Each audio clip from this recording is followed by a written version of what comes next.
Les animaux ont-ils une vie après la mort? C'est une question qui persiste dans le cœur de ceux qui ont partagé leur vie avec un animal de compagnie bien-aimé. Nous ressentons leur amour, leur loyauté, leur lien incassable avec nous. Mais quand ils passent, est-ce vraiment la fin ou y a-t-il quelque chose de plus grand qui attend? Au-delà de cette vie, un endroit où l'amour ne s'efface pas et où la compagnie n'est jamais perdue. La mort et le sort des animaux que nous chérissons. Je m'appelle Daniel Carter. Je ne suis pas un prédicateur et je ne suis pas non plus un homme enclin aux visions ou aux fantasmes. J'étais juste une personne ordinaire vivant une vie ordinaire jusqu'au jour de ma mort. Pendant des années, je n'ai jamais beaucoup réfléchi à l'idée d'une vie après la mort, encore moins à la possibilité que les animaux puissent y avoir une place. Ma perspective a changé en un seul instant lorsque la tragédie a frappé et je me suis retrouvé dans un royaume au-delà de tout ce que j'aurais pu imaginer là-bas, en présence de Jésus-Christ lui-même. Donner une réponse que peu ont jamais reçue, une vérité que je me sens maintenant obligé de partager avec vous avant de vous emmener dans ce voyage. J'ai besoin que vous ouvriez votre cœur, abandonnez les doutes et les hypothèses sur ce qu'on vous a dit, sur la finalité de la mort, parce que ce que je suis sur le point de révéler peut remettre en question tout ce que vous pensiez savoir. Ce n'est pas seulement une histoire, c'est un témoignage. Et si vous avez déjà aimé un animal vraiment aimé, alors ce message est pour vous. Mais pour comprendre la profondeur de cette révélation, vous devez d'abord comprendre mon douleur. Vous devez savoir où mon voyage a commencé et comment une seule rencontre inattendue a changé le cours de ma vie. Elle a commencé par une perte profonde, insupportable, le genre de perte qui enlève tout but, ne laissant que le vide. Ma femme Émilie était mon monde entier, une vétérinaire au bon cœur. Elle a consacré sa vie à prendre soin des animaux, croyant que chaque créature, grande ou petite, méritait l'amour lorsqu'elle est décédée subitement d'un anévrisme cérébral. Mon monde s'est effondré. Je ne voyais plus de sens à mes journées. Le silence et le chagrin. Je me suis retiré de tout, sombré plus profondément dans le désespoir, convaincu qu'aucune lumière ne pourrait plus jamais pénétrer mes ténèbres. Mais ensuite, un soir froid, j'ai entendu un léger gémissement venant d'une ruelle voisine. C'était un son que j'ai presque ignoré, mais quelque chose m'a fait arrêter à ce moment. Le petit tournant apparemment insignifiant était le début de quelque chose que je n'aurais jamais pu prévoir, parce que la petite créature que j'ai trouvée cette nuit-là ne me sauverait pas seulement, elle me conduirait à une vérité au-delà de ce monde. Émilie était le genre de personne qui pouvait éclairer une pièce rien qu'en y entrant. Elle avait une grâce calme, un cœur doux et une gentillesse qui s'étendait non seulement aux gens mais à tout être vivant. En tant que vétérinaire, elle croyait que les animaux n'étaient pas seulement des compagnons, ils étaient des âmes dignes d'amour, de soins et de respect. Elle me disait souvent que chaque créature a un but. Daniel, même la plus petite vie fait partie de quelque chose de plus grand. Je n'ai jamais beaucoup pensé à ces mots à l'époque. J'aimais Émilie et les yeux pressés contre son mince manteau. Ses pattes crues, à cause du trottoir rugueux que quelqu'un avait, je l'ai abandonnée là-bas. Je l'ai laissé mourir. J'aurais dû m'en aller. Je n'étais pas une personne animale. J'en avais assez de mes propres problèmes. La dernière chose dont j'avais besoin était une autre responsabilité. Mais alors que je regardais dans ses yeux sombres et suppliants, j'ai senti quelque chose bouger en moi, un murmure de quelque chose que je n'avais pas ressenti depuis longtemps sans y penser. Je l'ai ramené à la maison en me disant que c'était temporaire, je le nourrirais, je le réchaufferais et je trouverais ensuite un abri, que je n'avais pas l'intention de le garder. Mais cette première nuit, alors que je le regardais dormir recroquevillé dans une couverture près de la cheminée, quelque chose en moi s'est fissuré pour la première fois depuis des mois. Le silence dans ma maison n'était pas insupportable. Je n'étais pas convaincu que je voulais un chien, mais quelque chose en moi n'était pas prêt à le laisser partir. Le nommer me semblait trop personnel, trop permanent. Mais au fil des jours, j'ai réalisé que je ne pouvais pas continuer à l'appeler le chien. J'ai pensé à ce qu'Émilie aurait dit. Elle a toujours cru que les animaux avaient un moyen de trouver les personnes qui en avaient le plus besoin. Alors, je l'ai nommé Max au début. Max n'était que des ennuis. Malgré la frustration, quelque chose d'étrange se produisait. Max avait une façon de me forcer à revivre. Son énergie était implacable, sa joie contagieuse. Il ne se souciait pas du passé ou de la douleur que je portais. Il se souciait seulement que j'étais là, que j'étais avec lui et en sa présence. Le poids sur ma poitrine commençait à s'alléger, ne serait-ce qu'un peu. De retour du bord, j'avais perdu ma femme, mon but, ma volonté d'aller de l'avant. Mais maintenant, il y avait quelque part quelque chose qui dépendait de moi, et pour la première fois depuis la mort d'Émilie, je me suis demandé si j'étais peut-être censé le sauver, ou s'il était censé me sauver. Max était le chaos, enveloppé dans de la fourrure dorée. À partir du moment où il a mis les pieds dans ma maison, il semblait déterminé à démanteler le peu d'ordre qu'il me restait. Il a mâché mes meubles. Il a renversé tout ce qui était à sa portée et avait une réserve d'énergie inépuisable qu'aucune promenade ne pouvait épuiser son jeu préféré. Au début, je regrettais de l'avoir ramené à la maison. Je n'étais pas fait pour ça. J'avais à peine l'énergie nécessaire pour passer la journée, encore moins pour suivre un chiot hyperactif qui semblait immunisé contre la discipline. J'ai essayé de fixer des règles, ne pas sauter sur le canapé.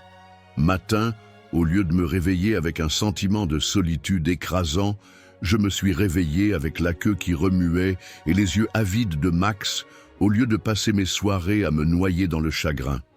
Je les ai passées à être traîné dehors, pour des promenades que je n'aurais jamais faites tout seul.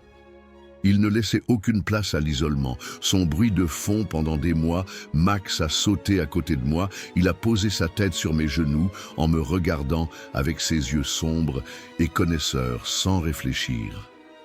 J'ai commencé à parler. « Je ne sais pas pourquoi tu es là. » J'ai marmonné en passant une main sur sa douce fourrure. « Je ne sais même pas si je veux que tu sois ici. » Il a légèrement remué la queue comme s'il n'était pas du tout dérangé par mes mots. Les marmonnements se sont transformés en autre chose. Je lui ai dit à propos de ma journée, à propos d'Émilie, à propos du fait que je ne savais plus ce que je faisais. Il n'a jamais répondu, bien sûr, mais il a toujours écouté. C'était ridicule, je le savais, mais il y avait quelque chose de réconfortant à avoir, quelqu'un à qui parler. Et pour la première fois depuis la mort d'Émilie, je ne me sentais pas complètement seul. Mais il y avait encore des nuits où le poids de tout cela devenait insupportable. Une nuit, je me suis retrouvé assis sur le sol de notre chambre, entouré des restes d'une vie qui n'existait plus. Les livres d'Émilie étaient toujours sur les étagères. Ses vêtements étaient toujours accrochés dans le placard intact. L'odeur de son parfum s'était estompée, mais si je fermais les yeux, je pouvais encore m'en souvenir. J'ai pressé mes mains sur mon visage en essayant de le maintenir ensemble, mais le chagrin était implacable, comme une marée océanique déterminée à me noyer. Ma tête, ses grands yeux bruns rencontrèrent les miens, remplis de quelque chose qui j'avais presque l'air de comprendre. J'ai laissé échapper un souffle tremblant. « Tu n'es pas censé être ici. » Il n'a pas bougé. Après un moment, j'ai abandonné et j'ai tendu la main en posant une main sur sa fourrure. Il s'est installé à côté de moi, en se serrant contre moi, sa chaleur m'enracinant d'une manière à laquelle je ne m'attendais pas. Ce n'était pas vraiment un petit geste simple, mais à ce moment-là, c'était tout ce que je pensais d'Émilie, à propos de la façon dont elle semblait toujours croire que les animaux avaient une façon de savoir des choses, que les humains ne pouvaient pas savoir, comment ils pouvaient ressentir la douleur, offrir du réconfort, d'une manière que les mots ne pouvaient jamais aurait-elle pu avoir raison. Je n'avais jamais été un homme particulièrement spirituel. Je croyais en Dieu, mais je n'avais jamais été du genre à avoir une foi profonde, et après la mort d'Émilie, je n'étais plus sûr de ce que je croyais. Mais alors que j'étais assis là, sentant le souffle constant de Max monter et descendre à côté de moi, je me demandais si Émilie me l'avait envoyé. C'était une pensée absurde. Mais plus je regardais Max, moins c'était absurde avant cette nuit-là. Je l'avais vu comme un accident, quelque chose qui était arrivé par hasard, un animal errant que j'avais sauvé parce que j'étais au bon endroit, au bon endroit. Bon moment, mais quoi si ce n'était pas un accident? Et si Max avait été envoyé pour me sauver? Je n'avais pas de réponse. Mais alors que j'étais assis là, dans le calme, mes doigts couraient distraitement dans sa fourrure, j'ai ressenti quelque chose que je n'avais pas ressenti depuis longtemps. La paix n'a pas disparu, la douleur n'a pas disparu, mais pour la première fois, j'avais l'impression de ne pas le porter seul cette nuit-là. Moment où quelque chose a changé, j'ai arrêté de voir Max en tant que responsabilité, j'ai arrêté de le voir comme un simple chien. Il était plus que qu'il était une bouée de sauvetage, un rappel que je n'étais pas aussi seul que je m'étais convaincu que je l'étais, et même si je ne le savais pas, il me conduisait vers quelque chose de bien plus grand que je ne pourrais jamais l'imaginer. Brillant au soleil, sa queue remuait à chaque pas, ses promenades étaient devenues un rituel pour nous, une évasion tranquille du poids de mes pensées. Max ne se souciait pas du passé ou du futur. Il existait dans le présent et avec lui j'apprenais à faire de même. Nous avons atteint le passage pour piétons nous arrêtant.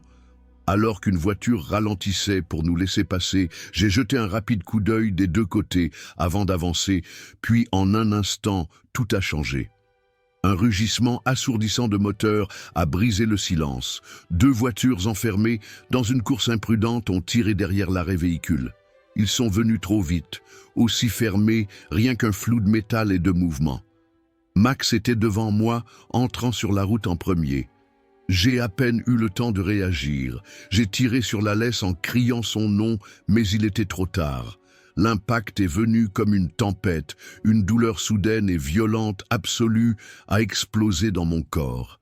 Alors que j'étais projeté dans les airs, le temps semblait ralentir mon esprit, saisissant à des moments fracturer le ciel, au-dessus du trottoir, se précipitant vers moi, le bruit des pneus crissant, et puis plus rien, aucune douleur, aucun son, aucune sensation, juste l'obscurité. Puis lentement, une chaleur a commencé à se propager autour de moi, une lumière douce au début, puis grandissant autour de moi, me tirant vers l'avant. Ce n'était pas l'éclat dur des phares ou la lueur artificielle de la fluorescence de l'hôpital. C'était quelque chose d'entièrement quelque chose de pur, quelque chose de vivant. Je me sentais en apesanteur, libre de peur ou de souffrance. Il n'y avait pas de confusion, pas de panique, juste une paix plus profonde que tout ce que j'avais jamais connu. Et puis je l'ai vu, Jésus, il se tenait devant moi, sa présence rayonnant de chaleur et d'amour au-delà de la compréhension. Sa robe brillait d'un éclat différent de toute couleur terrestre. Son visage à la fois familier et divin, ses yeux remplis d'une compréhension infinie se sont fixés sur les miens et j'avais l'impression qu'il me connaissait depuis le début des temps. J'ouvre la bouche, mais aucun mot n'est venu. Que pourrais-je dire? Jésus a parlé en premier. Daniel, entendre mon nom de ses lèvres, m'a envoyé un frisson, non pas de peur, mais de crainte. J'ai avalé ma voix, à peine un murmure, suis-je mort? Son expression était douce, remplie de quelque chose qui ressemblait à du chagrin et du réconfort. À la fois, ton voyage n'est pas encore terminé. J'ai essayé de donner un sens à ces paroles que je venais de dire étaient frappées. J'avais ressenti l'impact, la force, la douleur. Comment pourrais-je ne pas être mort? Puis une autre pensée m'a frappé soudainement et brusquement. Max, ma voix s'est brisée. Où est Max? Jésus a soutenu mon regard et même s'il n'avait pas encore répondu, quelque chose dans mon cœur savait déjà que Max était parti. La réalisation m'a brisé. Il m'avait sauvé de toutes les manières qu'une créature vivante pouvait. Et maintenant, juste comme ça, il m'a été enlevé. Les larmes m'ont brûlé les yeux, s'il vous plaît. Je vous en prie, avancez. Il est là, il est en sécurité. Jésus a tendu la main en plaçant une main sur mon épaule au moment où il m'a touché. La chaleur a inondé mon âme d'un amour si vaste, si illimité qu'il a fait fondre toutes les peurs, tous les doutes. N'ayez pas peur. Il a dit qu'il y avait quelque chose que vous devez comprendre. J'ai avalé difficilement. Mon cœur battait à tout rompre. Dites-moi qu'il a souri, même s'il y avait une profondeur dans son expression que je ne pouvais pas vraiment saisir. Tout sera révélé dans le temps. Et avec ces mots, le monde autour de moi a commencé à changer. La lumière qui nous avait entourés est devenue plus brillante, enveloppant tout dans une lueur dorée. Les formes ont commencé à former des champs ondulants, des arbres imposants, un ciel si clair et bleu, cela semblait intact. L'air était rempli du parfum des fleurs sauvages, le bruit de l'eau courante, le chœur des oiseaux chantant en parfaite harmonie. C'était beau, c'était parfait, et, d'une manière ou d'une autre, je savais que ce n'était pas la terre. C'était quelque chose de bien au-delà. Tout m'a rempli, tout comme le chagrin, parce que Max n'était pas avec moi. Jésus a dû voir le chagrin sur mon visage.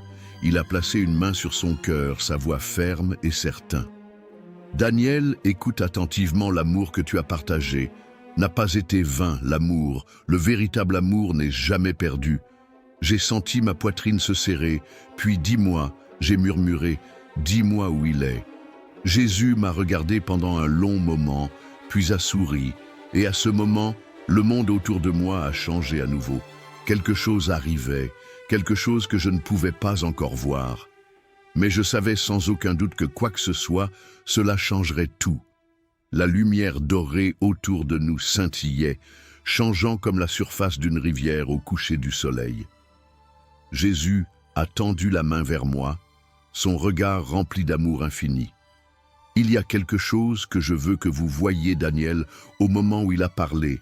L'air autour de nous a changé la lumière, s'est étendu en un paysage vaste et sans fin, se balançant dans une brise qui portait le parfum de quelque chose de pur et intact. Des rivières d'eau cristalline coulaient entre les Golden Hills, leur courant vivant avec un rayonnement que je ne pouvais pas décrire. Le ciel était du bleu le plus profond, intouché par la tempête ou le chagrin, et partout, je voyais la vie des animaux courir librement, sans peur et sans fardeau. Des loups et des agneaux se reposaient ensemble sous l'ombre de grands arbres, leurs corps serrés et une compagnie paisible. Les chevaux manis galopaient à travers des champs sans fin, leurs sabots touchant à peine le sol. Les oiseaux planaient au-dessus de leurs chants harmonisés avec le murmure du vent. C'était comme si toutes les créatures qui avaient jamais connu la souffrance avaient été restaurées, renaissant dans un monde où la douleur n'existait plus. Jésus. J'ai hoché la tête. La création n'a jamais été destinée à être divisée lorsque le monde est tombé. Tous les êtres vivants aussi. Mais je vous dis ceci. Daniel, quand tout sera restauré, rien de ce qui a été créé dans l'amour ne sera perdu. Ces mots pressaient en moi comme le soleil réchauffant la peau froide. Un éclair d'or sur le verre, une séquence de mouvements à travers le champ. Mais alors qu'il se rapprochait, je connaissais Max. Il a couru vers moi avec une énergie illimitée, son corps fort et entier, ses yeux brillants et joyeux, remplis du même amour que j'avais vu tous les jours sur terre, verrouillé sur les miens. Mes larmes ont brouillé ma vision, alors que je tombais à genoux en ouvrant mes bras. Lui, c'était réel, il était réel. J'ai enfoui mon visage dans sa fourrure, mon corps secoué de sanglots. Je pensais avoir perdu. La voix de Jésus était douce derrière moi. L'amour ne s'arrête pas avec la mort. Daniel, le lien que tu partageais n'était pas seulement celui de l'homme et de la bête, c'était celui de l'esprit. J'ai levé la tête, mes mains toujours enfouies dans le manteau doré de Max. Mais je ne comprends pas si les animaux ont une âme. Jésus s'est agenouillé à côté de moi, posant une main sur la tête de Max. Pas comme le font les humains. Ils ne sont pas appelés à choisir entre le bien et le mal.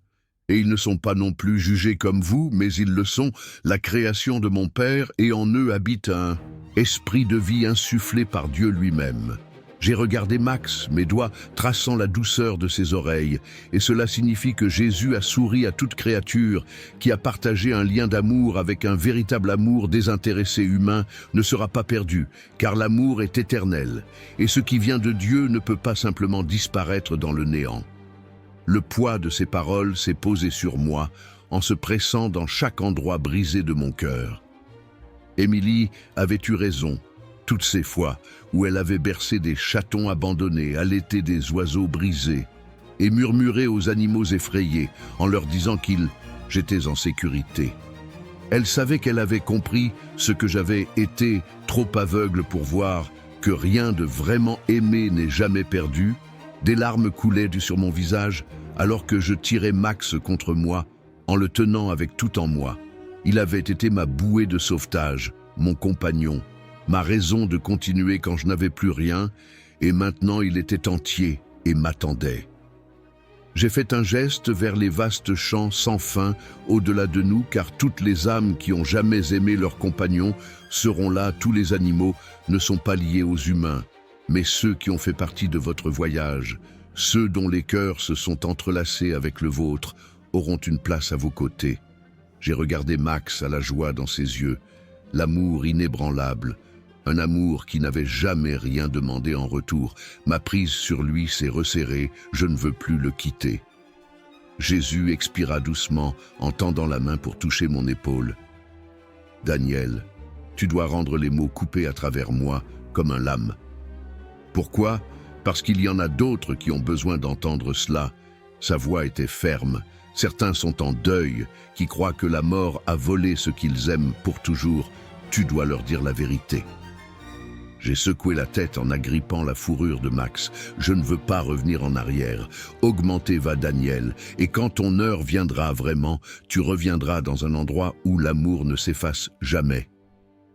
Max gémit doucement en appuyant sa tête contre moi. Je me penchai en appuyant mon front contre le sien. Je te reverrai, garçon. Je te promets que pendant que je murmurais ces mots, la lumière dorée autour de nous commença à se déplacer. En me tirant vers l'arrière, la vision se brouilla, la chaleur s'estompant, puis l'obscurité et le son d'une voix lointaine appelant mon nom. Un bip aigu me tira de l'obscurité. Je haletai alors que la douleur traversait mes côtes. Ma tête martelait à chaque respiration faible. J'ai pris mon corps. Je me suis senti lourd, piégé sous des couches d'épuisement. L'odeur stérile de l'antiseptique a rempli mon nez. Un hôpital, j'étais vivant. Les souvenirs sont revenus précipitamment. L'accident, l'impact de la lumière dorée de Jésus, Max. Ma poitrine s'était serrée si cela avait été réel. Si j'avais vraiment vu le royaume ou si c'était juste un rêve, une voix a traversé mes pensées. Il est réveillé. Ma voix à travers les lèvres sèches et craquelées. Mon chien Max, où est-il? L'infirmière a hésité, la sympathie dans ses yeux. Il est vivant, mais mon estomac tordu. Il a été gravement blessé. Mon souffle coupé, j'ai besoin de le voir. Elle secoua la tête. Tu as besoin de te reposer, monsieur Carter. Tu es dans le coma depuis 3 jours. Tu as subi un grave traumatisme crânien, plusieurs côtes cassées et une hémorragie interne. C'est un miracle. Tu as survécu à un miracle. J'ai à peine entendu le reste de ces paroles, alors que la réalité de ce qui s'était passé s'est enfoncée. J'étais mort. J'avais vu le paradis. Se tenait devant Jésus lui-même et Max. J'ai serré les draps sous mes doigts. S'il vous plaît, dites-moi où il est après une longue pause. Elle a soupiré. Il est dans un état critique à l'hôpital vétérinaire de l'autre côté de la ville. Un poids appuyé sur ma poitrine. Je dois le voir. Elle a posé une main douce sur mon bras. Laissez les médecins vous surveiller d'abord, puis nous verrons ce que nous pouvons faire. Les heures qui ont suivi se sont brouillées. Je m'en fichais à propos de la douleur, alors que j'insistais pour qu'on l'emmène chez lui. L'hôpital vétérinaire sentait le désinfectant et un chagrin silencieux. Une technicienne m'a conduit à travers les couloirs. Son expression prudente, il est stable pour l'instant. Elle a dit doucement, mais les blessures étaient graves. Il ne pouvait pas, je l'ai arrêté avec un regard. Je n'entendais pas encore ses mots. Puis je l'ai vu. Max était allongé, immobile sur un petit lit, des bandages enroulés autour de son corps. Sa respiration était superficielle. Il avait l'air si petit, si fragile. J'ai tendu la main avec des doigts tremblants, posant une main sur sa fourrure. « Je suis là, copain ». Son oreille s'est légèrement contractée. Sa queue a à peine bougé. Un souffle étouffé m'a échappé. Tu as tenu chez le vétérinaire. A dit que les prochains jours détermineraient s'il survivrait. Je n'ai pas quitté son côté. Je me suis assis à côté de lui, chuchotant des prières. en me souvenant des paroles de Jésus. Et puis 3 jours plus tard, Max a ouvert les yeux. Il a survécu. La vie a avancé, mais je n'ai jamais été le même. J'avais vu ce qui se passait au-delà. J'avais reçu des réponses que tant de gens avaient cherchées mais jamais reçues, et je connaissais mon but. J'ai commencé à raconter mon histoire, d'abord à des amis proches, puis à n'importe qui le ferait. Certains l'ont rejeté en le qualifiant d'hallucination, de truc du cerveau, mais d'autres, ceux qui avaient aimé et perdu, ont écouté avec des yeux écarquillés et des mains tremblantes. Ils avaient besoin de l'entendre parce que j'avais été renvoyé pour leur dire la vérité.